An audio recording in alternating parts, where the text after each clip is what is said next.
الحمد لله وكفى والصلاة والسلام على من لا نبي بعده أما بعد فأعوذ بالله من الشيطان الرجيم بسم الله الرحمن الرحيم والعصر إن الإنسان لفي خسر إلا الذين آمنوا وعملوا الصالحات وتواصوا بالحق وتواصوا بالصبر. سورہ العصر ہے. سورہ العصر مکی صورت ہے اور اس کے 3 آیات کریمہ ہیں.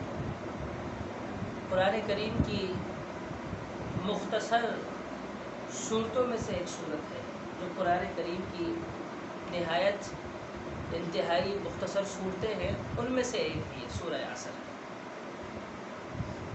امام شافعی رحمۃ اللہ علیہ فرماتے ہیں کہ اگر اللہ رب العالمین سورہ عصر کے علاوہ کوئی اور صورت نازل نہ فرماتے تب بھی یہ ایک ہی صورت امت کے لیے کافی ہوتی. یہ کس کا قول ہے؟ امام شافعی رحمۃ اللہ علیہ کا. کہتے ہیں کہ اگر اللہ رب العالمین صرف سورہ عصر نازل فرما کر اسی پر اکتفا کر لیتے امت کے لیے کافی ہوتا. سورہ عصر یہ قسم سے شروع ہو رہا ہے. آپ کو معلوم ہونا چاہیے کہ واو ایک آتا ہے ربط کے لیے. یہ جو واو ہے آ رہا ہے وَتَوَاصَوْا بِالْحَقِّ وَتَوَاصَوْا بِالصَّبْرِ إِلَّا الَّذِينَ آمَنُوا وَعَمِلُوا الصَّالِحَاتِ. تینوں میں دیکھیں واو، اور یہ واو عاطفہ کہلاتا ہے، ربط کے لیے آیا ہے. لیکن یہ جو والعصر، یہ جو واو ہے یہ واو ربط نہیں سمجھنا اس کو. یہ واو عاطفہ نہیں ہے، یہ ربط کے لیے نہیں آیا. یہ واو قسمیہ ہے. یہ واو قسمیہ، وہ واو جو اسم ظاہر پر داخل ہو، اسم ظاہر پر داخل ہوتا ہے اور اسم کو جھڑ دیتا ہے. جھڑ کا مطلب ہوتا ہے کسرہ دیتا ہے، کسرہ کا مطلب ہوتا ہے زیر دیتا ہے. نحو میں سے کہتے ہیں، نحو صرف میں جھڑ کسرہ، اور آپ اپنی زبان میں اس کو زیر دیتا ہے اور یہ اسم پر داخل ہوتا ہے. اور یہ قسم کے معنوں میں اسے کہتے ہیں واو قسمیہ. والشمس وضحاها والشمس. اب دیکھیں شمس کیا ہے، اس پر الف لام داخل، اور اس بات کی دلیل ہے وہ کیا ہے؟ اسم ہے. اب جب اسم ہے واو اس پر داخل ہوا اور واو نے کیا کر دیا؟ والشمسی، والشمسی زیر دے دیا. شمس کو کیا کر دیا؟ مجرور کر دیا، کسرہ دے دیا. اور اسی طریقے سے واللیل اذا یغشی، واللیل قسم ہے رات کی، لیل کی قسم، لیل کہتے ہیں رات کو. اب واو قسمیہ لیل پر داخل ہے، اسم پر داخل ہے، لیل کو کیا کر دیا؟ کسرہ دے دیا. اب اسی طرح یہاں پر ہے والعصری، والعصری. العصر یہ الف لام اس بات کی دلیل ہے کہ یہ عصر کیا ہے؟ یہ اسم ہے. یہ کیا ہے؟ اسم ہے. علامات اسم نحو میں لکھے ہوئے ہیں. الف لام اس کے شروع میں ہو، تنوین اس کے آخر میں ہو، شروع میں حرف جر ہو، مضاف ہو یا تثنیہ ہو، جمع ہو، موصوف ہو، ٹھیک ہے، اس میں تصغیر ہو. تو یہ کیا ہے؟ علامات اسم ہے. ان میں سے علامت جو پائی جا رہی ہے وہ کیا ہے؟ الف لام جو العصر پر داخل ہے. تو معلوم ہوا کہ یہ اسم ہے اور اس پر واو داخل ہے، کیونکہ واو قسمیہ اسم پر داخل ہوتا ہے، فعل پر داخل نہیں ہوتا. جب اسم پر داخل ہوا تو یہاں ترجمہ یہ بنے گا والعصر قسم ہے زمانے کی، واو قسمیہ. العصر، عصر کا معنی ہے زمانہ، عصر کہتے ہیں زمانے کو. فرمایا والعصر قسم ہے العصر زمانے کی. رسول اللہ صلی اللہ علیہ وسلم نے فرمایا کہ ابن آدم، آدم کی اولاد، یسبنی ابن آدم، مجھے برا بلا کہتا ہے، مجھے گالی دیتا ہے. اور اس کا مجھے برا بلا کہنا اور اس کا مجھے گالی دینا وہ اس انداز میں کہ یسب الدہر، وہ زمانے کو برا بلا کہتا ہے. ہم کہتے ہیں نا یہ زمانہ برا ہو گیا، زمانہ اچھا نہیں ہے، زمانے کے بارے میں پتہ نہیں کیا کیا باتیں ہم کر رہے ہوتے ہیں. فرمایا کہ یہ جو ہے نا رسول اللہ صلی اللہ علیہ وسلم فرماتے ہیں حدیث قدسی کہ اللہ تعالیٰ فرماتا ہے، اللہ تعالیٰ کیا فرماتا ہے کہ یسبنی ابن آدم فقولہ ایایا یسب الدہر، کہ وہ زمانے کو برا بلا کہتا ہے اور زمانہ حالانکہ وانا الدہر، میں خود زمانہ ہوں. اس سے مراد کیا ہے کہ میں خود زمانہ ہوں، یعنی زمانے کا ہیر پیر میرے ہاتھوں میں، زمانے کا ہیر پیر میرے ہاتھوں میں. تلک الایام نداولها بین الناس، یہ ایام ہے اس کو ہم لوگوں کے درمیان پھیرتے رہتے ہیں. کبھی کے دن بڑے، کبھی کی راتیں بڑی، کبھی راتیں چھوٹی، کبھی دن چھوٹے. یہ تو اللہ رب العالمین کی طرف سے ہے، ٹھیک ہے. یہ جو ہے نا چھوٹا بڑا ہونا، اور یہ لمبے چھوڑے ہونا اور کم اور زیادہ ہونا، اچھے اور برے ہونا، یہ سب اللہ رب العالمین کے ہاتھوں میں، اس کا اختیار اللہ کے پاس ہے۔ ہم کیا کہتے ہیں، سارا قصور جو ہے ڈال دیتے ہیں زمانے پر، یار ہم تو بڑے اچھے ہیں، ہم تو وہی لوگ ہیں جو پہلے تھے، زمانہ اچھا نہیں، حالانکہ زمانہ تو وہی جو پہلے تھا۔ ہم یہ نہیں کہتے کہ لوگوں کی جو ہے وہ جو جس طرح ان کی جو ہے نا تربیت ہونی چاہیے تھی اس پہ فرق آیا ہے، ان کی تربیت کا فالٹ ہے، لوگوں کی تربیت اچھی نہیں ہو رہی، ہم زمانے کے پیچھے لگ جاتے ہیں، زمانے کو برا بھلا کہہ رہے ہوتے جو غلط ہے۔ اللہ رب العالمین نے زمانے کی قسم کھائی، والعصر، قسم ہے زمانے کی، ان الانسان لفی خسر۔ ان یہ نحو میں حروف مشبہ بالفعل کہلاتا ہے، حروف مشبہ بالفعل 6 ہے، ان، انا، کانا، لیت، لیکن، لعل، یہ 6 ہیں، اور یہ 6 اسم پر داخل ہوتے ہیں، اسم کو نصب دیتے، دیکھیں ان الانسان نصب دیا، نصب کا مطلب اس کو فتح دیا، فتح کا مطلب کیا ہے، اس کو زبر دیا ہے، ان الانسان۔ اب دیکھیں الف لام انسان پر داخل ہے تو اس کا معنی یہ ہوا، یہ اسم ہے انسان، ٹھیک ہے، اور انا نے انسان، انا نے حرف مشبہ بالفعل ہے، اس نے اپنے اسم کو نصب دے دیا، فتح دے دی، اس لیے یہ انسان ہوگا۔ یہ فرمایا ان الانسان، بے شک انسان، لفی خسر، یقیناً خسارے میں، لفی خسر، یقیناً خسارے میں، یہ لام تاکید کا ہے، یہ لام کس کا ہے، فی پر داخل ہوا ہے، یہ تاکید کا ہے، اور تاکید کی وجہ سے یہ ترجمہ کریں گے یقیناً خسارے میں، لفی خسر، یقیناً خسارے میں، ان کا مطلب بے شک، بے شک انسان، لفی خسر، یقیناً خسارے میں، یہ فی کا مطلب میں ہوتا ہے، خسر کا مطلب خسارہ ہے، لیکن یہ فی پر جو لام داخل ہے، لام تاکید کا، جس کا معنی میں کر رہا ہوں یقیناً۔ قسم ہے زمانے کی، بے شک انسان یقیناً خسارے میں ہے، انسان سر کے بالوں سے لے کر پاؤں کے جو انگلیاں ہے، پھر پاؤں کی انگلیاں جو اس کے پور ہے، اس کے ناخن ہے، مکمل طور پر انسان خسارے میں ڈوبا ہوا ہے، اس انداز میں اتنا ڈوبا ہوا ہے کہ اس کو اندازہ ہی نہیں ہے کہ اس خسارے سے نکلیں گے کیسے، اس خسارے سے نکلنے کا انداز کیا ہونا چاہیے انسان کو نہیں پتا۔ آپ خسارے کا جو ترجمہ ہے یا خسارے کی تعریف ہے، آپ اس مثال سے سمجھیں، ایک انسان کو ہوتا ہے رأس المال، رأس المال کا مطلب ہے اصل مال، ایک ہوتا ہے اس کا رأس المال ہی ہے، رأس المال تو وہ ہے جو آپ کے پاس آپ کا اپنا پیسہ تھا، آپ نے وہ لگایا کسی کاروبار میں، اب اس سے جو آپ کو منافع ہوا وہ منافع الگ ہے، آپ کا اصل کیا تھا، آپ کے پاس 10,000 روپے تھے، یہ آپ کا رأس المال تھا جو آپ نے جمع کیا تھا کہ مجھے اس فلانی جگہ لگانے کام میں، اب اس 10,000 جو رأس المال تھا اس کو آپ نے لگایا، آپ کو کبھی فائدہ ہوا تو ٹھیک ہے، اور کبھی نقصان ہوا آپ کو، تو جب نقصان ہوگا وہ خسارہ ہے، نقصان ہوگا تو کیا ہے، خسارہ ہے، ٹھیک ہے۔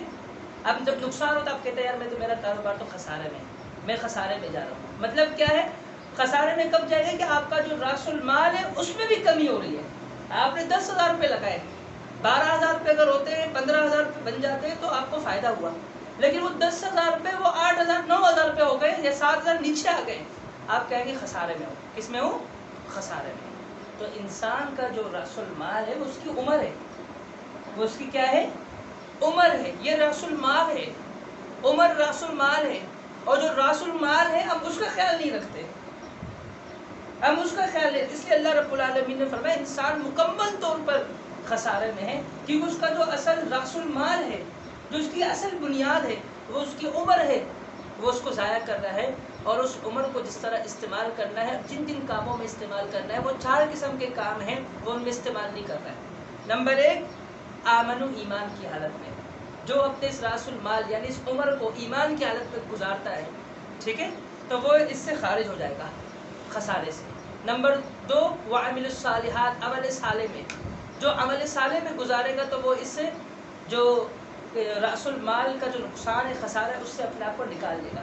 اور اسی طرح نمبر 3، وتواصوا بالحق، اگر وہ اپنا رأس المال یعنی اپنا جو عمر ہے، اپنی عمر کو قیمتی سمجھ کر اور اپنے وقت کو، اپنے اوقات کو قیمتی جان کر، اپنی زندگی کو قیمتی جان کر، اپنی حیات کو غنیمت سمجھ کر وہ ایک دوسرے کو وصیت کرتے ہوئے، حق بات کی تلقین کرتے ہوئے گزارے گا، تب بھی وہ خسارے سے باہر نکلے گا، ٹھیک ہے۔ وتواصوا بالصبر، اور اسی طرح نمبر 4 ایک دوسرے کو اگر صبر کی وصیت کریں گے، صبر کی تلقین کریں گے، تو یہ 4 قسم کے وہ نسخے جو اللہ رب العالمین نے ہمیں بتلائے. آپ کاروبار کرتے ہیں، اپنا راس المال لگاتے ہیں، آپ کو کہیں اگر نقصان ہو رہا ہو، آپ کسی ماہر کاروباری کو پکڑ کر اس سے پوچھتے ہیں نا بھائی فارمولہ کیا ہے، وہ نسخے مجھے بتاؤ کہ میرا جو اصل مال ہے، راس المال ہے، اس میں اضافہ ہو، نقصان نہ ہو. اللہ رب العالمین ہم سب کا جو ہے پروردگار ہے، اس نے ہمیں اپنے اصل جو راس المال ہے اس سے خسارے سے بچانے کے لیے ہمیں 4 نسخے بتائے، فارمولہ بتا دیا کہ یہ 4 چیزیں اگر آپ کے استعمال میں ہوں گے تو یہ جو آپ کا راس المال، آپ کی عمر ہے، یہ ضائع نہیں ہوگی، یہ فائدہ مند ہوگی، یہ رائے گا نہیں جائے گی. تو فرمایا والعصر، قسم زمانے کی، ان الانسان لفی خسر، یقیناً انسان لفی خسر، یقیناً وہ کس میں ہے؟ خسارے میں. رسول اللہ صلی اللہ علیہ وسلم نے فرمایا کل مولود یولد علی الفطرہ فابواہ یہودانہ او ینجسانہ او ینصرانہ. فرمایا ہر بچہ جو پیدا ہوتا ہے وہ فطرت اسلام پر پیدا ہوتا ہے، وہ فطرت اسلام پر پیدا ہوتا ہے. ہر بچہ کسی گھر میں بھی پیدا ہو، مسلمان کے گھر میں پیدا ہو وہ تو ظاہر سی بات ہے فطرت اسلام. ہاں اگر وہ مسلمان کے گھر میں نہیں ہے، وہ یہودی کے گھر میں پیدا ہو رہا ہے، یہودیوں کا بچہ ہے، یہودیوں کے قبیلے سے اس کا تعلق ہے، لیکن پھر بھی وہ فطرت اسلام پر پیدا ہوتا ہے. وہ عیسائیوں کے گھر میں پیدا ہوا ہے، اس کے والدین، اس کا کنبہ قبیلہ، اس کا سارا خون عیسائیت پر قائم اور عیسائیت پر گامزن ہے، لیکن پھر بھی وہ جو بچہ پیدا ہوتا ہے وہ فطرت اسلام پر پیدا ہوتا ہے. مجوسی کے گھر میں پیدا ہو رہا ہے، پورا کنبہ قبیلہ اس کا خون میں سب میں شامل ہے مجوسیت، لیکن وہ بچہ اگر پیدا ہوتا ہے وہ فطرت اسلام پر پیدا ہوتا ہے. رسول اللہ صلی اللہ علیہ وسلم نے فرمایا پھر اس کے والدین اس کی تربیت کرتے ہیں. جب وہ بڑا ہوتا ہے وہ اگر چاہے اس کو یہودی بنائے، وہ اسے چاہے عیسائی بناتے ہیں، وہ اسے چاہے مجوسی بناتے ہیں. والدین چاہتے ہیں جیسے ہم ہیں ہمارے بچے ایسے ہی ہو. کبھی معاملہ اس کے برعکس ہو جاتا ہے، بچہ جو ہے نا عیسائی ہے، والدین یہودی ہے، والدین یہودی ہے، بچہ عیسائی ہے. اور کبھی ایسا بھی ہوتا ہے والدین یہودی ہے، بچہ مسلمان ہے، وہ ایک الگ مسئلہ ہے. لیکن زیادہ تر یہی ہوتا ہے کہ والدین کوشش کرتے ہیں ہمارے رنگ میں بچہ رنگ جائے. رسول اللہ صلی اللہ علیہ وسلم نے فرمایا کہ بچہ جو پیدا ہوتا ہے وہ فطرت اسلام پر پیدا ہوتا ہے، فطرت اسلام پر بچہ پیدا ہوتا ہے. اور اس حدیث کو بیان کرنے کا مقصد کیا ہے؟ یعنی اگر بچہ جو فطرت اسلام پر پیدا ہوا ہے اسی فطرت کو قائم رکھے اور وہ اسی رنگ میں جو اللہ کا رنگ ہے اسی میں وہ اپنے آپ کو رنگ دے. صبغۃ اللہ ومن احسن من اللہ صبغہ. فرمائے عیسائیوں تم اپنے بچوں کو ایک خاص قسم کے مخصوص قسم کے رنگ میں رنگ کر، اور تم کہتے ہو کہ یہ عیسیٰ علیہ الصلوۃ والسلام کا بڑا فرما بردار اور مطیع بن گیا. اللہ کا رنگ سب سے بہترین رنگ ہے. مجھے بتاؤ کوئی ایسی مثال پیش کرو کہ اللہ کے رنگ سے اس کا رنگ بہتر ہے کوئی ایسی مثال؟ اللہ رب العالمین نے فرمایا صبغۃ اللہ، اللہ کے رنگ کی اگر میں بات کروں، ومن احسن من اللہ صبغہ، اللہ رب العالمین سے رنگ کے اعتبار سے کوئی نہیں. اور اللہ کا رنگ کیا ہے؟ وہ دین اسلام ہے. اگر اسی میں بندہ اپنے آپ کو رنگ لے اور دین اسلام پر قائم دائم رہے، دین اسلام کی طرف گامزن رہے، تو وہ اپنے آپ کو خسارے سے بچا سکتا ہے اور دین اسلام کے ان 4 نصوص کو وہ جو ہے مضبوطی سے تھامے رکھے. کچھ لوگوں نے یہ سمجھا کہ یہ جو اللہ رب العالمین نے سورہ عصر نازل کی نا، کچھ لوگوں نے یہ سمجھا کہ خسارے میں تو ٹھیک ہے لوگ ہیں، اس میں کوئی شک نہیں، لیکن خسارے سے اپنے آپ کو وہ شخص بچا سکتا ہے جس کے ساتھ مال ہو، اور وہ شخص بھی اپنے آپ کو بچا سکتا ہے جس کے ساتھ اقتدار ہو. اللہ رب العالمین اس لیے جواب دیا سورہ ہمزہ نازل فرما کر. فرمایا تم یہ سمجھتے ہو کہ وہ شخص اپنے آپ کو خسارے سے بچا سکتا ہے جس کے پاس مال ہو، تو پھر سنو اللہ رب العالمین نے سورہ عصر کے بعد آپ یاد رکھیں قرآن کی جو ترتیب ہے، چاہے ترتیب نزولی ہو ترتیب وجودی ہو، ان کا آپس میں ربط ہوتا ہے. اب میں نے سورہ ہمزہ چھوڑ کر سورہ عصر پڑھی کیونکہ مجھے پتہ ہے سورہ عصر میں سورہ ہمزہ آئی جائے گی، کیونکہ اس سوال کا جب ہمیں جواب دینا پڑے گا کہ کچھ لوگوں نے یہ سمجھا کہ جو خسارہ ہے اس سے اپنے آپ کو وہ شخص بچا سکتا ہے جو مالدار ہو. اللہ رب العالمین نے فوراً سورہ ہمزہ نازل فرمائی. فرمایا بسم اللہ الرحمن الرحیم ویل لکل ہمزۃ لمزہ، ویل ہے، تباہی ہے، بربادی ہے، یا ویل جہنم کی ایک وادی ہے، وہ ہے اس کے لیے. لکل ہمزۃ لمزہ، ہر اس شخص کے لیے جو لال تان کرنے والا ہے اور ایک جوئی کرنے والا ہے. الذی جمع مالا وعددہ، اور اس شخص کے لیے جس نے مال کو جمع کیا اور اس کو گن گن کے رکھا. ایحسب ان مالہ اخلدہ، کیا وہ سمجھتا ہے کہ اس کا مال ہمیشہ اس کے ساتھ قائم رہے گا؟ کلا ہرگز نہیں، لینبذن فی الحطمہ، فرمایا وہ اپنے آپ کو مال کے ذریعے خسارے سے نہیں بچا سکتا۔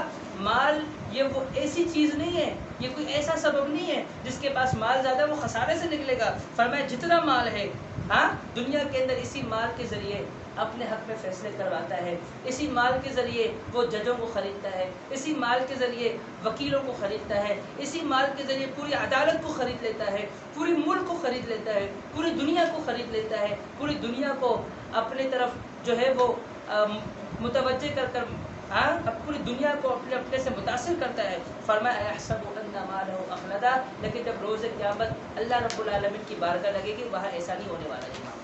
کیا یہ سمجھتا ہے اس کا مال ہمیشہ اس کو کام آئے گی، روز قیامت بھی اس کو کام آئے گی؟ فرمایا کلا ہرگز نہیں۔ یہ کلا جو پچھلے جملے میں جو سوچ پیدا ہوئی ہے اس سوچ کے خاتمے کے لیے آتا ہے کہ کلا یعنی جیسا وہ سوچ رہا ہے ایسا نہیں ہے، یہ مال یعنی ہمیشہ اس کو کام نہیں آئے گی۔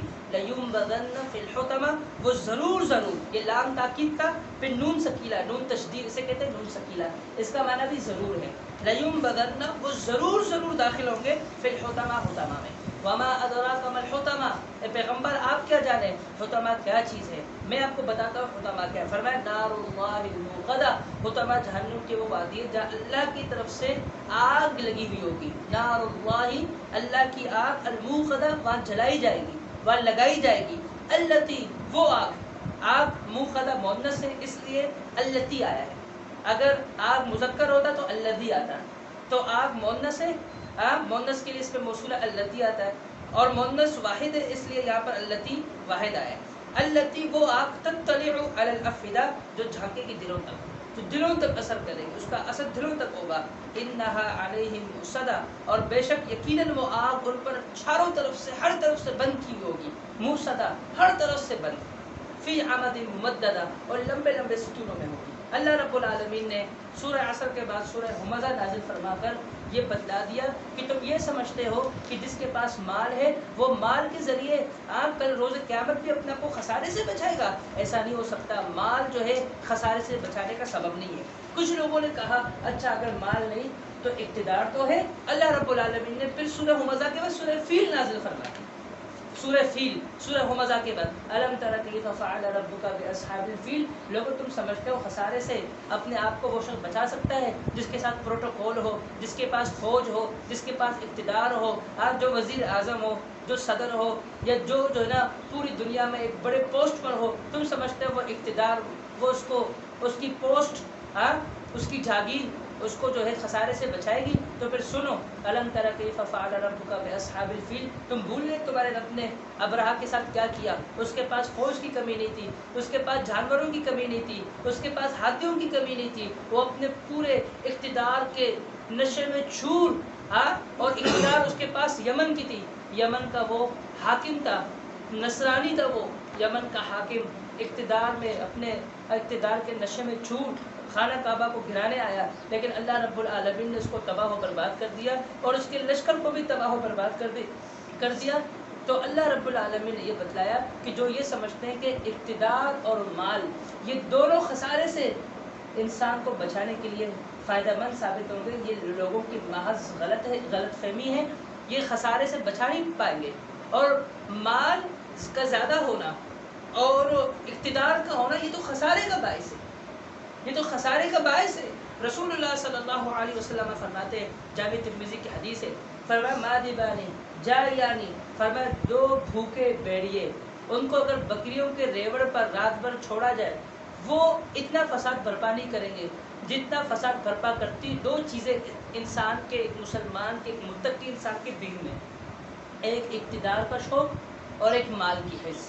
ہر ٹائم مال کے چکر میں اگر لگا ہوا ہو اس کا دین بھی تباہ ہو جائے گا۔ اور فرمایا اقتدار کا شوق، یہ اس کو تباہ و برباد کر کے رکھ دے گی۔ اب آپ اندازہ لگائیں، اللہ کے نبی صلی اللہ علیہ وسلم کی مثال کی کہ دو بھوکے بھیڑیے، ان کو چھوڑ دیا جائے بکریوں کے ریوڑ پر، آپ اندازہ لگائیں پوری رات ان کو چھوڑا جائے بکریوں کے ریوڑ پر، کتنے بکریوں کو چیر پاڑ کرے گی، کتنوں خون بہائے گی، کتنوں کو مردار کرے گی، اور کتنوں کے ساتھ وہ ذاتی کرے گی، اور کتنے چیخ اور پکار، اور کیا ہی بکریوں کی چیخ اور پکار کا عالم ہوگا، اور کتنے جن کی سانسیں نہیں نکل رہی ہوگی کہ تڑپ رہے ہوں گے۔ فرمایا یہ فساد ان کا برپا کرنا کچھ نہیں ہے، جس قدر فساد برپا کرتی ہے انسان کے دین میں، اس کے اسلام میں دو چیزیں، ایک اقتدار کا شوق اور ایک جو ہے مال کی حرص۔ ہاں اقتدار، اگر صاحب اقتدار وہ ٹھیک ہو، وہ نیک ہو، وہ عمل صالح کرنے والا ہو اور وہ اقتدار کا طلبگار بھی نہ ہو، اس کو اقتدار مل جائے، پھر تو ایک الگ مسئلہ ہے۔ رسول اللہ صلی اللہ علیہ وسلم نے فرمایا جو ہم سے عہدہ مانگے گا اس کو عہدہ نہیں دیں گے۔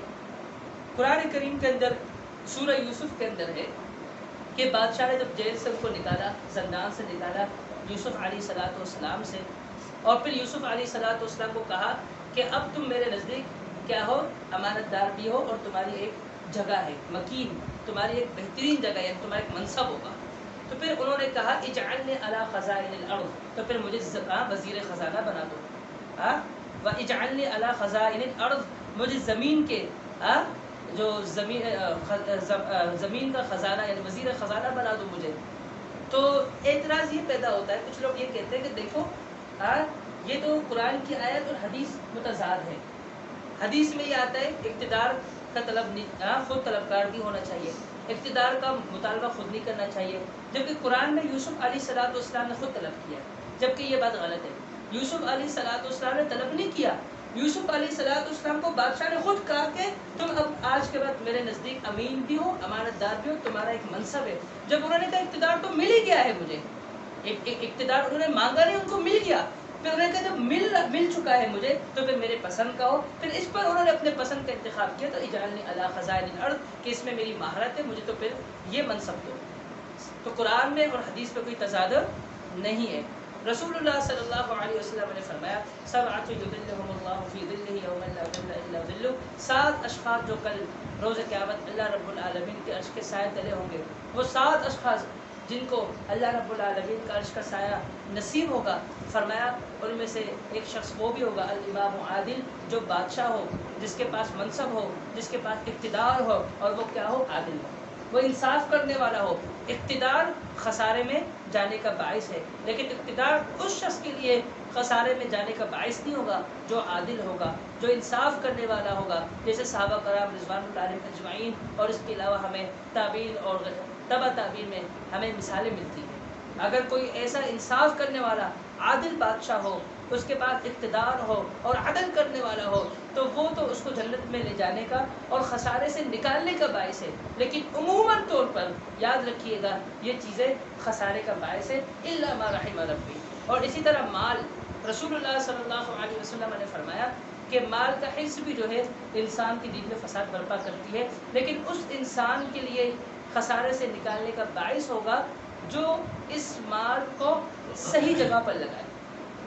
صحیح بخاری کتاب العلم میں امام بخاری رحمۃ اللہ علیہ حدیث نقل کرتے ہیں کہ رسول اللہ صلی اللہ علیہ وسلم نے فرمایا کہ ما حسد الا فی اثنتین، کہ حسد کی تو گنجائش ہے نہیں سوائے 2 چیزوں میں، اور جن 2 چیزوں میں جائز ہے وہ حسد نہیں ہے، حسد کی کوئی قسم جائز، وہ غبطہ ہے۔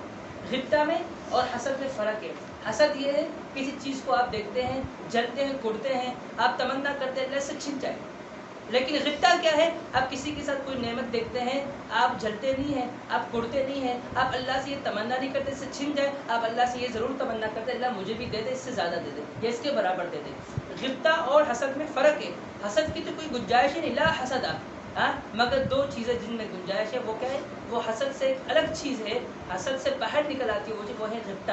اس لیے امام بخاری رحمۃ اللہ علیہ نے باب قائم کیا غبطہ کا، حسد کا باب قائم نہیں کیا، غبطہ کا۔ فرمایا حسد کی تو گنجائش ہی نہیں ہے، ہاں غبطہ رشک کرنا اس کی گنجائش ہے۔ اور ان میں سے ایک مثال دی، فرمایا ایک وہ شخص جس کو اللہ رب العالمین نے مال دیا ہے اور وہ اللہ کے راستے میں خرچ کر رہا ہے، یہ بندہ تمنا کرتا ہے اللہ مجھے دے، میں بھی اللہ کے راستے میں خرچ کروں، جس طرح فہو ہلکتی، وہ بندہ اللہ کے راستے میں اپنے مال کو خرچ کر رہا ہے، یہ تمنا کرتا ہے اللہ مجھے دے، میں بھی اس طرح خرچ کروں، تو یہ کیا ہے، ایسا مال اور اللہ یہ کیا ہے، خسارے سے نکالنے کا باعث بنتا ہے۔ تو فرمایا کہ یقیناً انسان خسارے میں ہے، اور یہ بھی ہمیں معلوم ہوا کہ سورہ ہمزہ نازل ہوئی اس وجہ سے لوگ سمجھ رہے تھے جس کے پاس مال ہوگا وہ خسارے سے بچے گا. اللہ رب العالمین نے پورے سورہ حمزہ نازل فرما کر یہ بتلا دیا کہ دنیا میں تو اس کو نقصانات سے بچا رہی ہے، لیکن قیامت کے دن اس کو خسارے سے بچا نہیں سکے گی، اللہ کے عذاب سے بچا نہیں سکے گی. اور اللہ نے فرما دیا کہ یہ جو ایک جوئی کرتا ہے، لان تان کرتا ہے، اور یہ صاحب مال ہو کر اپنے آپ کو یہ سمجھتا ہے عذاب سے اور خسارے سے بچا لوں گا، فرمایا لَيُنبَذَنَّ فِي الْحُطَمَةِ، یہ تو ضرور حطمہ میں جو اللہ کی طرف سے آگ بڑکائی جائے گی اس میں یہ داخل ہوگا. اور ایسی آگ میں جو ہر طرف سے بند ہوگی، لمبے لمبے ستونوں میں آگ لگی ہوئی ہوگی، وہ اپنے آپ کو بچا نہیں سکے گا، اپنے آپ کو بچا نہیں سکے گا. اور اسی طرح اللہ رب العالمین نے سورہ فیل نازل فرما کر اللہ رب العالمین نے یہ بتا دیا کہ صاحب اقتدار وہی اپنے آپ کو خسارے سے بچا نہیں سکتا الا کہ وہ جو میں نے آپ کو مثال دی کہ صاحب اقتدار ہو اور انصاف کرنے والا ہو، انصاف کرنے والا ہو. اب آپ دیکھیں عبداللہ ابن مسعود رضی اللہ تعالیٰ عنہ وہ جاتے تھے اور ان کے شاگرد وہ کوئی کہتے تھے کہ ہم آپ کو گھر تک چھوڑے، ان کو منع کر دیا، کہا ایسا نہیں کرو.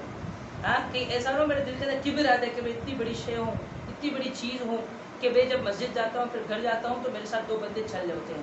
آج تو وہ لوگ بڑے خوش ہوتے ہیں کہ جن کے پاس ایک بہت ہی پروٹوکول ہو، جس کے ساتھ جتنا پروٹوکول ہوگا وہ اتنا خوش ہو رہا ہوتا ہے، لیکن صحابہ کرام رضوان اللہ اجمعین اس کو ناپسند سمجھتے تھے.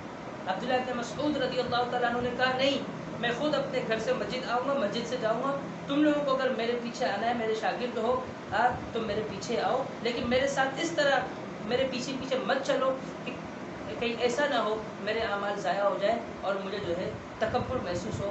اگر کوئی صاحب اقتدار ان چیزوں کا خیال رکھتا ہے، تکبر سے وہ بالا تر ہے، تکبر سے وہ دور اپنے آپ کو رکھتا ہے، تو پھر تو اس کا اقتدار اس کو خسارے سے نکالنے کا باعث بنے گی. اگر معاملہ اس کے برعکس ہوا تو پھر وہ شخص جو ہے اس کا یہ اقتدار اس کو لے ڈوبے گی اور خسارے میں مبتلا کرے گی.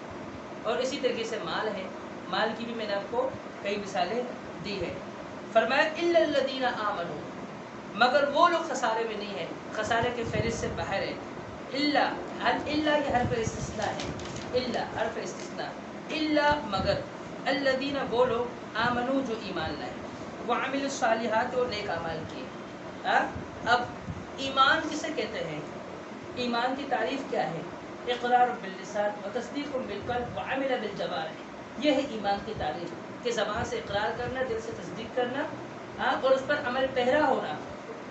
ارکان ایمان پر عمل پیرا ہونا جو 6 ہے، ارکان اسلام جو 5 ہے ان پر عمل پیرا ہونا، یہ ہے ایمان. ان 11 ارکان پر عمل پیرا ہوں گے جہاں تک آپ کی استطاعت ہے تو یہ ہے ایمان. ان پر آپ کا اعتقاد ہو، آپ کا ایمان ہو، آپ کا یقین ہو، جہاں تک ممکن ہو آپ عمل کر سکتے ہو، اپنے استطاعت کے مطابق آپ عمل پیرا ہوں گے تو یہ ہے ایمان. رٹا لگایا جاتا ہے، لوگوں کو پڑھایا جاتا ہے کہ اقرار کی تعریف کیا؟ اقرار باللسان و تصدیق بالقلب، بس کہ زبان سے اقرار کرنا، دل سے تصدیق کرنا، یہ ایمان کی تعریف ہے. یہ غلط ہے اور یہ آج کل جو اکثر ہمارے ہاں جو لوگ پائے جاتے ہیں ان کا نظریہ یہی ہے. کیا نظریہ ان کا؟ کہ اقرار باللسان و تصدیق بالقلب یہ ایمان کی تعریف ہے، اور ایمان تو وہ عمل جو عمل ہے اس کو ایمان سے خارج کرتے ہیں، کہتے ہیں یہ ایمان کی تعریف میں نہیں ہے، ایمان میں شامل ہے لیکن یہ جو ہے اس کی تعریف میں شامل نہیں ہے. کوئی بندہ زبان سے اقرار کرے، دل سے تصدیق کرے، بس اس کے لیے کافی ہے. اور یہی مرجیہ جو ہے گمراہ فرقوں میں سے ایک فرقہ، باطل فرقہ، اس کا بھی یہی نظریہ ہے. ایمان کی بھی تعریف وہ یہی کرتے ہیں، اقرار باللسان و تصدیق بالقلب. اور کرامیہ کہتے ہیں نہیں، یہ جو نطق زبان سے اقرار کرنا ہی کافی ہے اور اعتقاد رکھے وہ کافی ہے، ٹھیک ہے نا. اور اسی طریقے سے جو اہل سنت والجماعت ہے ان کے نزدیک اس کی جو تعریف ہے وہ یہ ہے کہ اقرار باللسان و تصدیق بالقلب وعمل بالجوارح. اور اس کے لیے جو ہے قرآن کریم سورہ حجرات کی اگر آپ آیت کریمہ پڑھ لیں وہ اس کی تعریف آپ کو وہاں سے بہتر جو ہے نظر آ رہی ہوگی اور آپ اس سے کر سکیں گے. اللہ رب العالمین نے فرمایا قالت الاعراب آمنا قل لم تؤمنوا ولكن قولوا اسلمنا ولما يدخل الايمان في قلوبكم. دیہاتیوں نے اسلام قبول کیا اور دعویٰ کر لیا ہم تو ایمان لائے. اللہ نے فرمایا پیغمبر ان سے کہو تم یوں نہ کہو کہ ہم ایمان لائے، ہم مومن ہو گئے، بلکہ تم یوں کہو ہم نے اسلام قبول کیا. زبان سے کلمہ طیبہ پڑھنا، فرمایا یہ تو صرف اسلام میں داخل ہونے کے لیے، تم مسلم بنے ہو، تم مومن نہیں بنے ہو. وَلَمَّا يَدْخُلِ الْإِيمَانُ فِي قُلُوبِكُمْ، ابھی تک ایمان تمہارے دلوں کے اندر داخل نہیں ہوا. ایمان کب داخل ہوگا؟ ایمان اس وقت داخل ہوگا جب تم عمل صالح کرو گے، صرف زبان سے اقرار کرنا یہ تو کیا ہے کلمہ طیبہ کی فرمایا یہ جو ہے نا ناقص ہے، یہ ایمان کے لیے یہ تعریف تامہ نہیں ہے، یہ کامل نہیں ہے۔ اور اگر اقرار باللسان و تصدیق بالقلب اسی تعریف کو سامنے رکھا جائے اور یہ کہا جائے کہ اس سے بندہ مومن بن جاتا ہے، مسلمان ہو جاتا ہے، یہ تعریف اس کے لیے کافی ہے، تو مجھے یہ بتائے ابو طالب وہ زبان سے اقرار بھی کر چکا تھا، دل سے تصدیق بھی کرتا تھا کہ میرا بھتیجا ٹھیک ہے، اور مرتے وقت اس کی چاہت بھی تھی کہ میں جو ہے پلٹ آؤں، اور اللہ کے نبی صلی اللہ علیہ وسلم کو اس میں خیر بھی نظر آ رہا تھا۔ اللہ کے نبی صلی اللہ علیہ وسلم ان کے وفات کے وقت ان کے سر پر بیٹھے ہیں اور کہہ رہے ہیں کہ میرے چچا جان میرے کان میں تم لا الہ الا اللہ پڑھ لو، میں اللہ رب العالمین کی بارگاہ میں حجت قائم کر دوں گا۔ دو وہاں پر قریشی بیٹھے ہوئے جو مشرک ہیں وہ کہتے ہیں کہ ابو طالب تم جو ہے موت کے ڈر سے اور موت کے وقت موت کے خوف سے تم جو ہے اپنے والد عبد المطلب کے دین سے منحرف ہو رہے ہو، تو اسی وجہ سے کہ لوگ مجھے بعد میں تانا نہ دیں کہ موت کے خوف سے یہ مسلمان ہو گیا، کہنے لگا اموت علی دین عبد المطلب، میں اپنے والد عبد المطلب کے دین پر ہی مرتا ہوں، مسلمان نہیں ہوا۔ اب زبان سے اقرار کرتا تھا، دل سے تصدیق کرتا تھا۔ اب جو لوگ یہ کہتے ہیں زبان سے اقرار کرنا دل سے تصدیق کرنا ایمان کی تعریف کے لیے کافی ہے، تو ابو طالب کے بارے میں کیا حکم لگائیں گے؟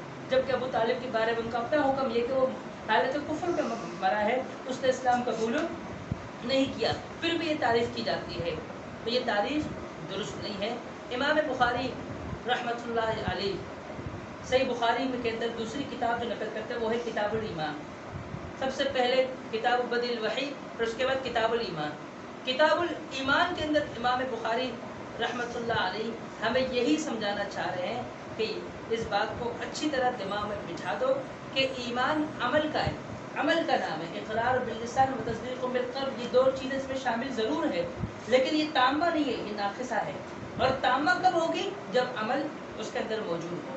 اور اسی طرح کچھ لوگ یہ سمجھتے ہیں، وہ سمجھتے ہیں کہ ایمان الایمان ولا یزید ولا ینقص، ایمان نہ بڑھتا ہے نہ گھٹتا ہے، سب کا ایمان کا لیول ایک برابر ہے، اور ہر حال میں ہر حالت میں ہر کیفیت میں ایمان کا لیول یکساں ہوتا ہے، اس کا معیار ایک ہی ہوتا ہے، اس میں کمی بیشی واقع نہیں ہوتی۔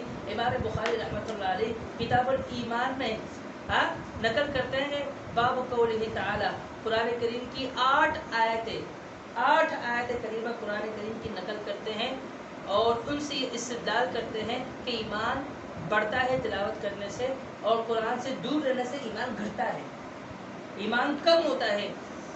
وَإِذَا تُلِيَتْ عَلَيْهِمْ آيَاتُهُ زَادَتْهُمْ إِيمَانًا، قرآن کریم کی آیت نقل کی سورۃ انفال کی، فرمایا کہ جب ایمان والوں پر قرآن کریم کی تلاوت کی جاتی ہے تو ان کے ایمان میں اضافہ ہوتا ہے۔ وَإِذَا تُلِيَتْ عَلَيْهِمْ، جب ان پر تلاوت کی جاتی ہے ان کے سامنے، ان کے ایمان میں اضافہ ہوتا ہے۔ امام بخاری رحمۃ اللہ علیہ کا یہ استدلال ہے کہ ایک وہ شخص جس کے سامنے ایمان کی تلاوت کی جا رہی ہو، قرآن کریم کی تلاوت کی جا رہی ہے، اس کے ایمان کا لیول کہاں ہوگا، اور ایک وہ جو قرآن کی تلاوت نہیں سنتا اس کا ایمان کا لیول کہاں ہوگا۔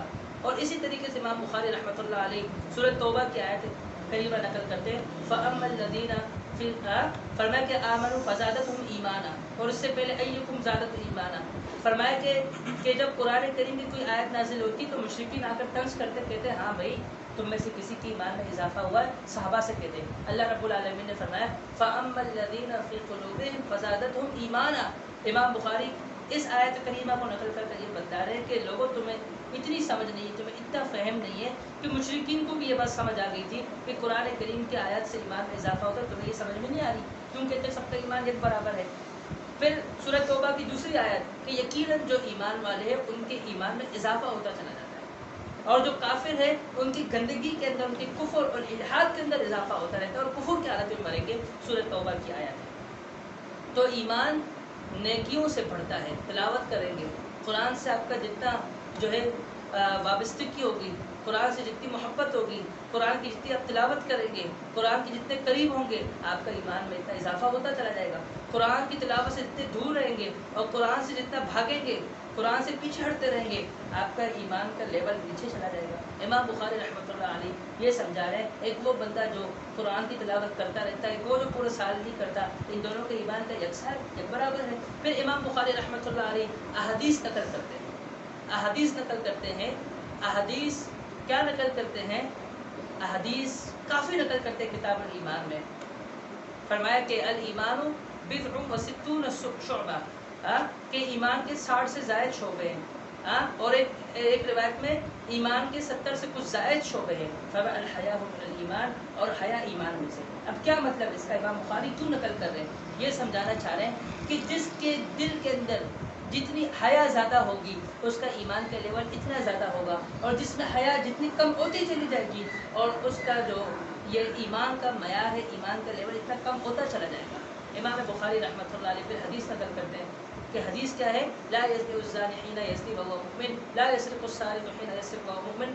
غالب امام ترمذی رحمۃ اللہ علیہ اس حدیث کو نقل کرتے ہیں کہ کوئی بندہ جب وہ زنا کر رہا ہوتا ہے اس وقت وہ ایمان والا نہیں ہوتا، اس کے دل سے ایمان نکل جاتا ہے۔ فرمایا کہ اذا زنى العبد خرج من الایمان، یہ جامع ترمذی کی روایت ہے کہ جب بندہ زنا کرتا ہے ایمان اس سے نکلتا ہے، ایمان اس سے باہر جاتا ہے، اور ایمان ایک چبوترے کی صورت میں اس کے سر پر آ کے کھڑا ہو جاتا ہے، اور جب وہ توبہ طائب ہوتا ہے پھر ایمان اس کی طرف لوٹ آتا ہے۔ تو اب یہ بتائیں جو بندہ ان گناہوں میں ملوث ہے، ایمان اس سے وقتی طور کے لیے نکلا، اور ایک بندہ جو ان گناہوں سے دور ہے، کیا دونوں کا ایمان ایک برابر ہے؟ امام بخاری رحمۃ اللہ علیہ حدیث نقل کرتے ہیں کہ کل روز قیامت اللہ رب العالمین حکم دیں گے کہ اخرج من کان فی قلبہ مثقال حبۃ من خردل، جس کے دل کے اندر دانے کے برابر بھی ایمان اس کو نکالو، جس کے دل کے اندر دانے کے رائی کے برابر ایمان اس سے نکالو، اور جس کے دل کے اندر رائی کے برابر بھی ایمان اس کو بھی جہنم سے نکالو۔ سزا بھگت چکے ہیں یہ اپنی، ان کو بس ابھی جہنم سے نکالو، یہ ایمان والے تو ابدی جہنم میں نہیں رہیں گے۔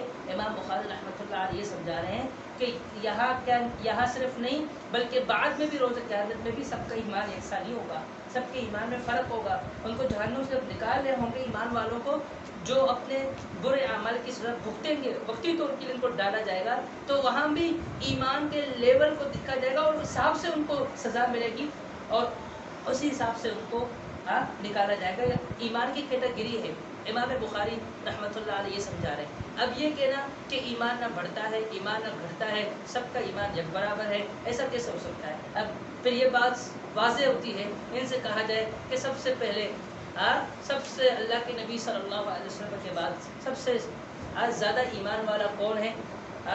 وہ کہیں گے ابو بکر صدیق رضی اللہ عنہ۔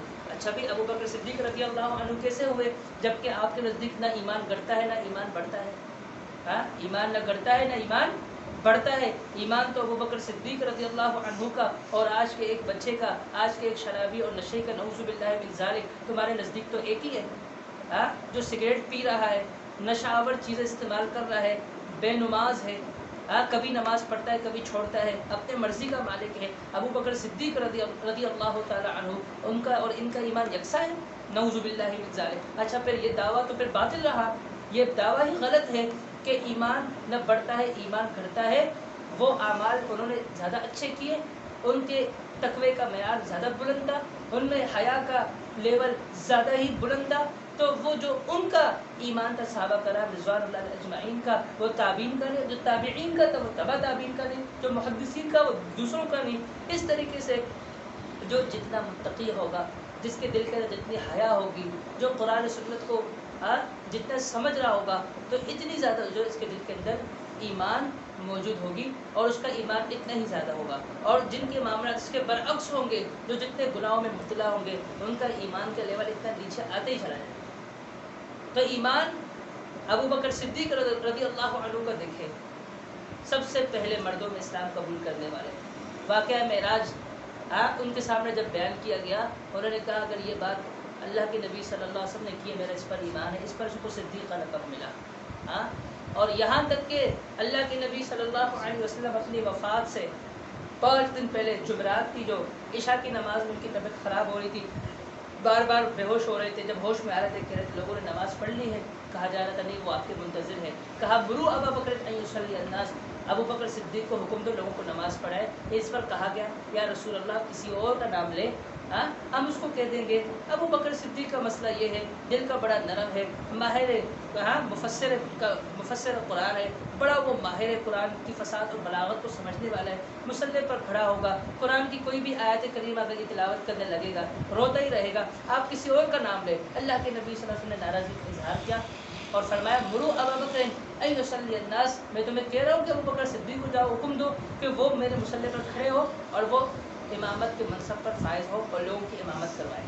اللہ کے نبی صلی اللہ علیہ وسلم نے ابو بکر صدیق رضی اللہ عنہ کو کھڑا کیا، اور ابو بکر صدیق رضی اللہ تعالیٰ عنہ کا جو ایمان ہے، مسند احمد کے اندر عبداللہ بن مسعود رضی اللہ تعالیٰ عنہ کا قول موجود ہے، کہتے ہیں کہ اللہ رب العالمین نے پوری زمین کے اندر نظر دوڑائی، اور پوری زمین کے اندر جو اللہ رب العالمین کو سب سے بہتر جو نظر آیا، تو اس کو اللہ رب العالمین نے اپنے آخری پیغمبر ہونے کے لیے اس کا انتخاب کیا، اور وہ محمد مصطفیٰ صلی اللہ علیہ وسلم ہے۔ اس کے بعد اللہ رب العالمین نے پوری زمین میں نظر دوڑائی، پوری دنیا میں، اور جو سب سے بہترین لوگ نظر آئے ان کا انتخاب کیا رسول اللہ صلی اللہ علیہ وسلم کے اصحاب کے لیے۔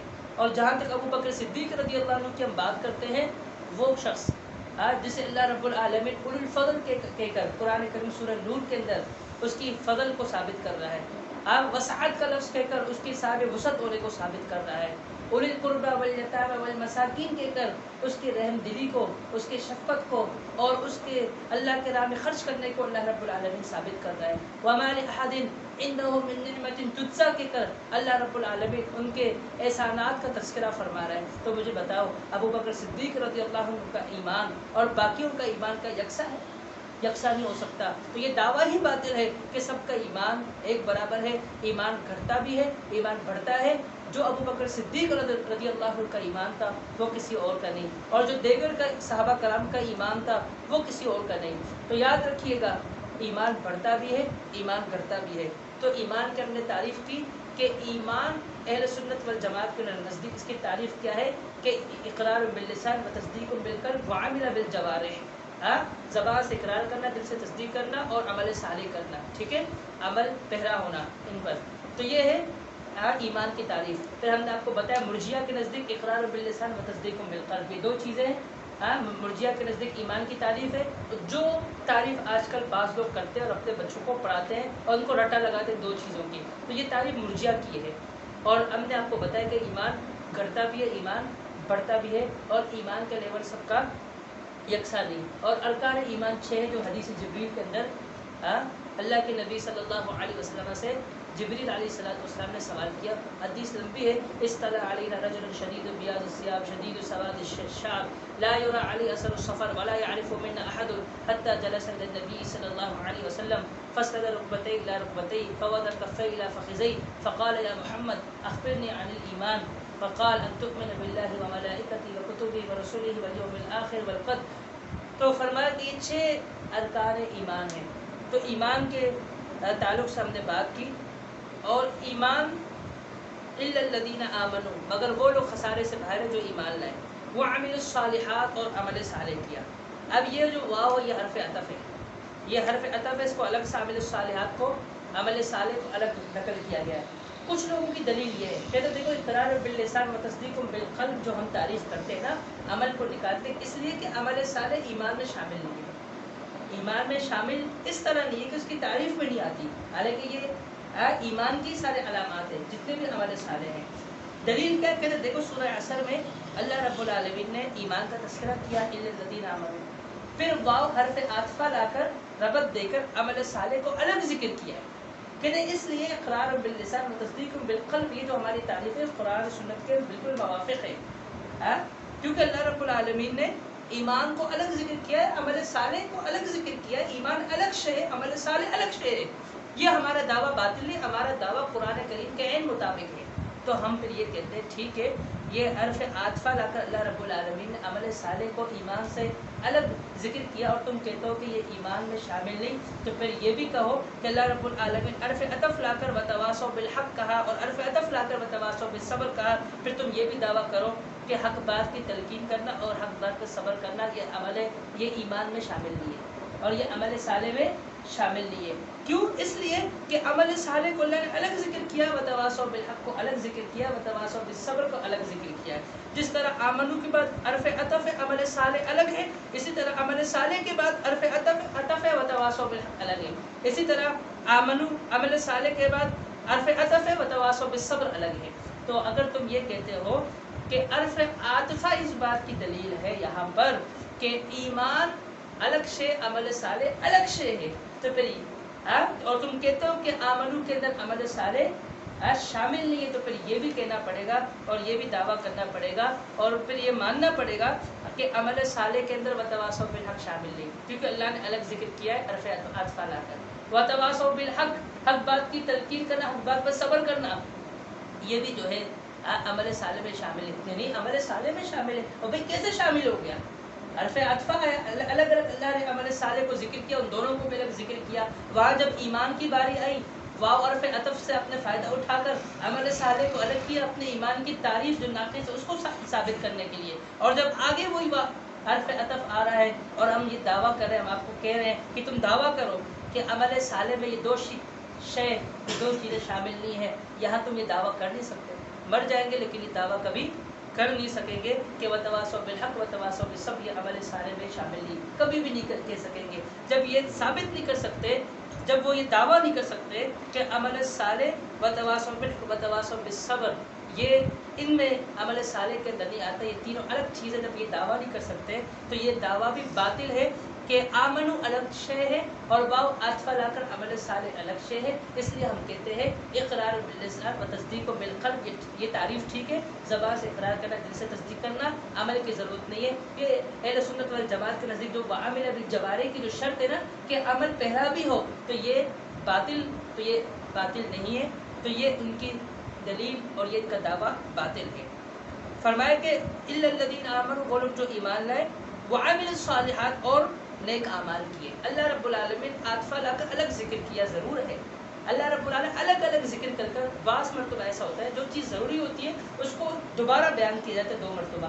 اب دیکھیں ایمان کے اندر ساری چیزیں شامل ہیں، عمل صالح ایمان کے اندر ہے، وتواصوا بالحق ایمان کے اندر ہے، وتواصوا بالصبر، ٹھیک ہے۔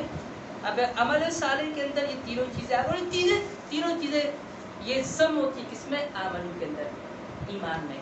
تو بھائی ایمان ہوگا، آپ نے جو ہے وہ سورہ معون پڑھی نا کہ جس بندے کا روز قیامت پر ایمان نہیں وہ اچھے اعمال بھی نہیں کرتا، یتیموں کو دھکا دیتا ہے، مسکینوں کو کھانا کھلانے پر ترغیب نہیں دیتا، مساکین کو کھانا کھلانے کے لیے مالدار کو ترغیب نہیں دیتا، آئی بات سمجھ میں؟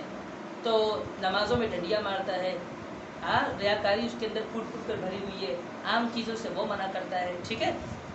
تو آمنو یعنی جو ایمان والا ہوگا تو وہ یہ عمل صالح کرے گا، وتواصوا بالحق وتواصوا بالصبر، عمل صالح کے اندر شامل، اور عمل صالح آمنو کے اندر ضم ہو جاتا ہے۔ اللہ رب العالمین نے اس کو الگ الگ ذکر کیا ہے، بہت ساری چیزیں ایسی ہوتی ہے جس کو کھول کر الگ سے ذکر کرنا ضروری ہوتا ہے تاکہ اس کی اہمیت زیادہ اجاگر ہو اور وہ زیادہ سمجھ میں آ جائے۔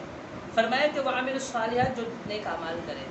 رسول اللہ صلی اللہ علیہ وسلم نے عمل صالح کرنے والوں کے لیے بہت سارے جو ہے خوشخبریاں بیان کی ہیں، اور جو عمل صالح نہیں کرتے ہیں صرف لوگوں کو حکم دیتے ہیں ان کے لیے بڑی وعید بیان کی ہے۔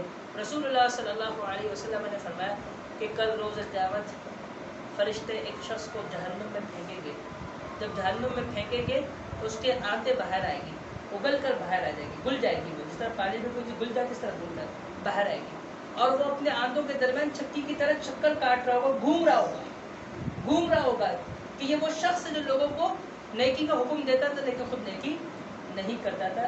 اللہ کے نبی صلی اللہ علیہ وسلم وعید بیان کیے۔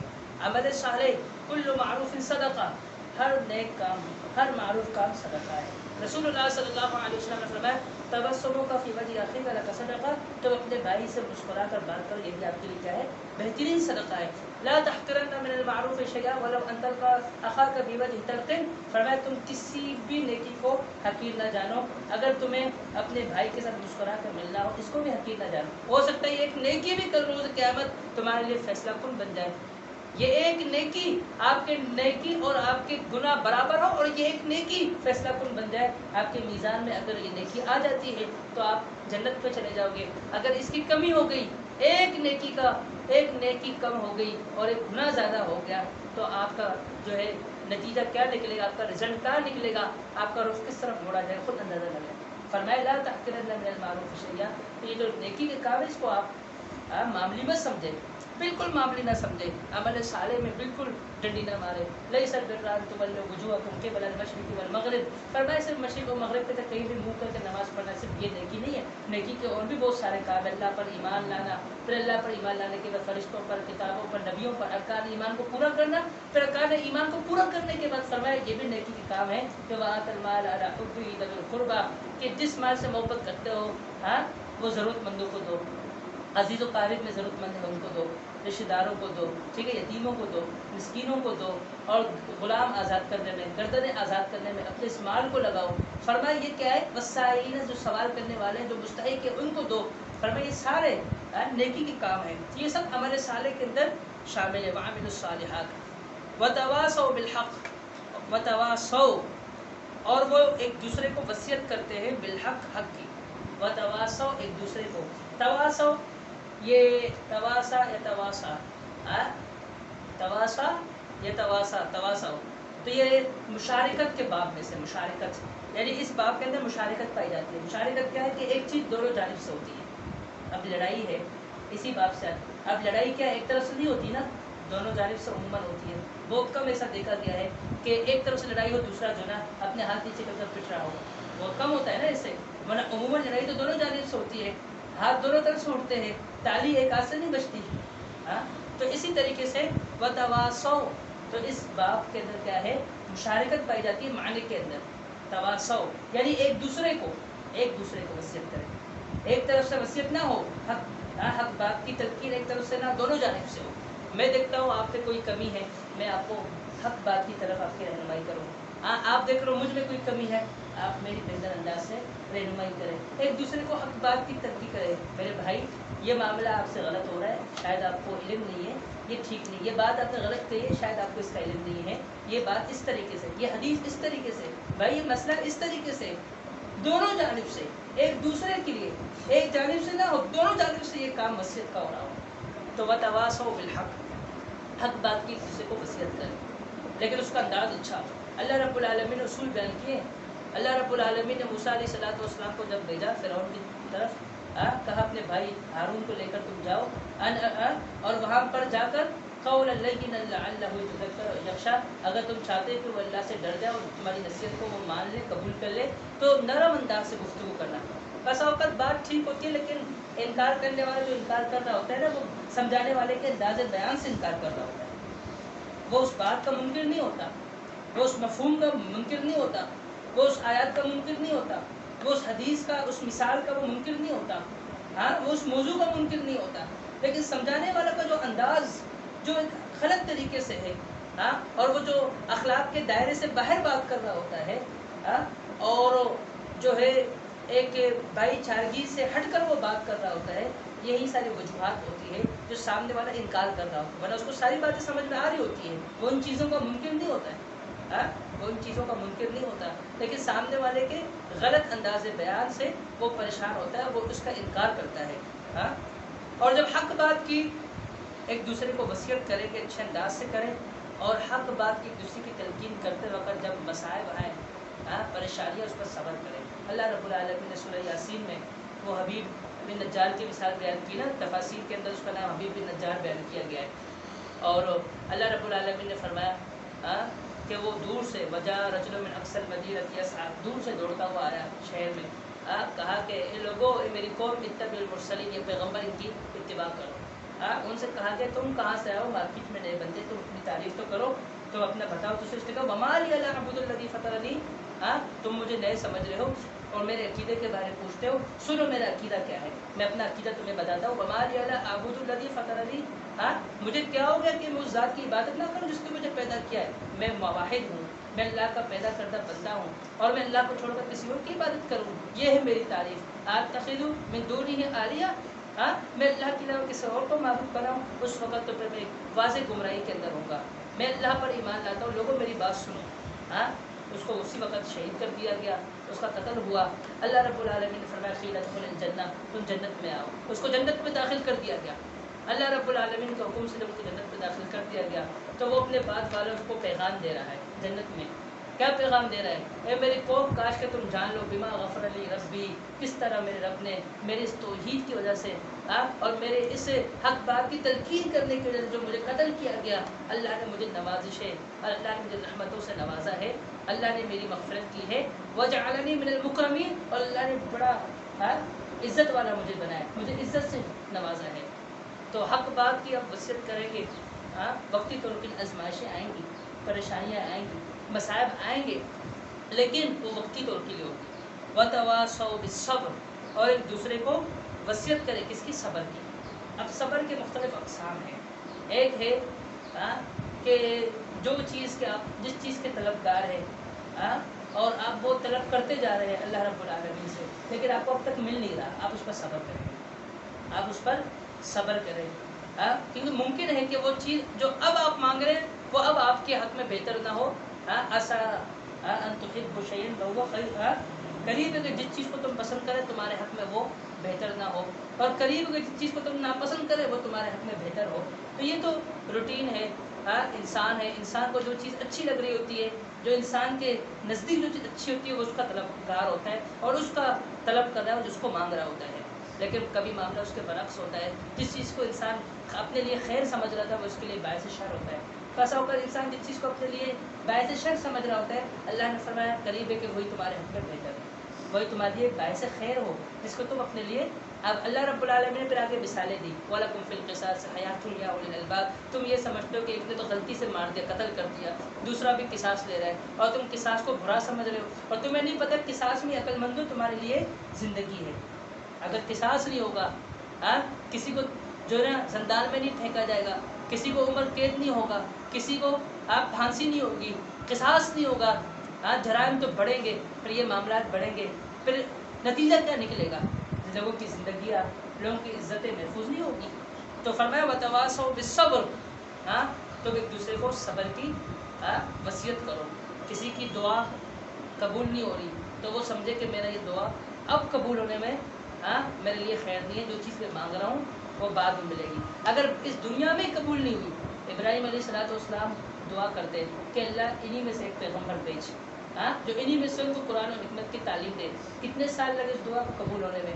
جب اللہ رب العالمین کو لگا کہ یہ وقت ہے اس کی ابراہیم علیہ السلام کی دعا کی قبولیت کا، اللہ نے قبول کر لیا۔ کتنے سال بعد، کتنے 100 سال گزرے ہیں، اور ہم جلدی طلبگار ہو رہے ہوتے ہیں کہ ہم نے تو ابھی اللہ سے مانگا ہے اور ابھی مانگ کر ہم کہہ رہے ہیں ہماری تو دعا قبول ہی نہیں ہوتی۔ ارے مانگا کب تھا؟